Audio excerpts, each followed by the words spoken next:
The roar that erupted from center court wasn't just applause.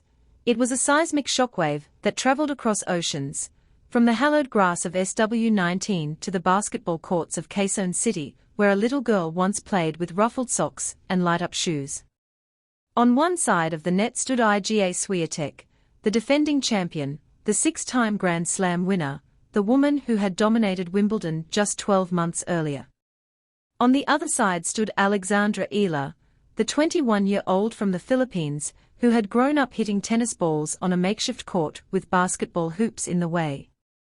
What unfolded over 2 hours and 14 minutes will forever be etched in tennis history. Eala didn't just beat the defending champion, she dismantled her, 7-6, 11-9, 6-2, in a performance so commanding that it left the tennis world completely speechless. The Filipina dropped to her knees, covered her face with her hands, and let the tears flow. She had become the first player from the Philippines, male or female, to reach the fourth round of a Grand Slam in the Open era. Wimbledon had just witnessed history, and the world was watching. This wasn't the first time Alex Eala had stunned Iga Swiatek. In March 2025, as a 19-year-old wildcard ranked outside the top 100, she had shocked the tennis world by defeating the then world number 2 in the Miami Open quarterfinals. That victory announced her arrival. But what happened on center court at Wimbledon was something far greater. Eala entered the tournament with blistering form, having collected 11 grass court victories over the summer, including a win over world number 2 Elena Rybakina in Berlin. She was seeded 29th, a testament to her meteoric rise from 140th in the world just 16 months earlier. Swiatek, meanwhile, had been struggling. The defending champion had not won a single title in 2026 and had a shaky start to her title defense, ending up in tears after a tight 3-set opening match against Taylor Townsend.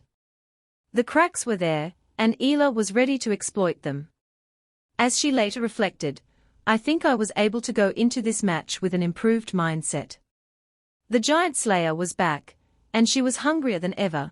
The opening set was a masterclass in resilience, an 84-minute battle that tested every ounce of mental fortitude both players possessed. Swiatek struck first, breaking Eala early to take a 2-0 lead. But Eala, displaying a composure far beyond her years, broke back immediately and eventually moved ahead 5-3, serving for the set. Then came the champion's response. Swiatek, with the instincts of a 6-time Grand Slam winner, fought back, saving a set point and leveling at 5-5 before forcing a tiebreak. The tiebreak was a heart-stopper.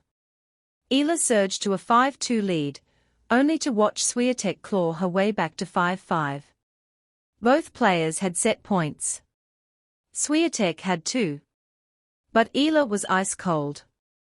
"I was just thinking 1 point at a time," she later said. "Once I saw my opportunities, I went for it. Not much thinking. It's more instinct." On her third set point, a Swiatek forehand sailed long, and the Filipina erupted, her arms raised in triumph. Taking that set from the defending champion on center court was a monumental feat of mental fortitude, and it changed everything. If the loss of the first set was a psychological blow to Swiatek, the second set was a complete implosion. Eala, her confidence soaring, stormed out of the gates, winning the first 4 games to take a 4-0 lead. The defending champion, the world number 3, was suddenly on the ropes.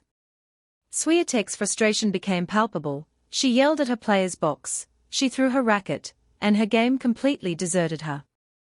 She finished the match with an astonishing 44 unforced errors and 5 double faults. The Pole managed to win 2 games to keep her hopes alive at 4-2, but Eala refused to relent. She broke Swiatek again and served for the match.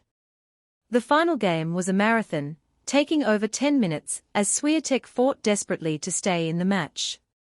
Eala saved 4 break points and converted her third match point, sealing the biggest victory of her career with a forehand winner. Swiatek was gracious in defeat, later admitting, "I felt like Alexandra was more brave in important moments."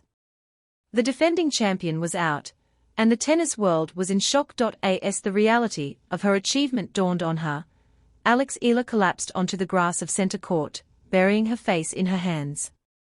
The tears that followed were not just for the victory, but for the years of sacrifice that had led to this moment. In her post-match on-court interview, she delivered a speech that resonated with millions around the world. "I'm really emotional, and maybe for someone like Iga, who has won so many slams, or someone like Serena or Venus, this achievement might seem small," she said, her voice cracking. "But for someone who grew up in the Philippines, who trained with my mother and my grandfather every day after school with ruffled socks and chubby cheeks, to younger me, this is everything." The crowd erupted. She dedicated the victory to her family, her countrymen, and all the little girls with ruffled socks and chubby cheeks. Back home in the Philippines, a nation of over 115 million people was celebrating. Eala's victory transcended tennis. It was a moment of profound national pride for a country that had never seen one of its own reach the second week of a Grand Slam. "It's incredible to have my countrymen cheering me on, knowing that we are all in this together," she said. Just as the tears seemed to be subsiding, Eala delivered a line that silenced the crowd and sent chills down the spines of her future opponents. "Obviously, because I'm emotional does not mean I'm satisfied," she declared. The contrast was jarring. Seconds ago, she was crying about her childhood, and now she was staring down the rest of the tournament with the fire of a champion. "Next round, let's go," she added, her voice shifting from emotional to fierce. The tennis world watched a star being born. With her victory, Eala added another milestone to Philippine tennis history. She became the first player from her country to reach the fourth round of a Grand Slam, surpassing the previous best finishes of tennis legends Felicissimo Ampon and Raimundo Dairo, who reached the third round in the 1940s and 1950s. She now faces a tough challenge in the round of 16 against 2024 Wimbledon finalist Jasmine Paolini. But after what she has achieved this week, nothing seems impossible. Eala's victory also meant no woman has successfully defended the Wimbledon title since Serena Williams in 2016. The Filipina from Quezon City, who once played on a makeshift court painted over a basketball court, had just conquered center court. And she wasn't done yet.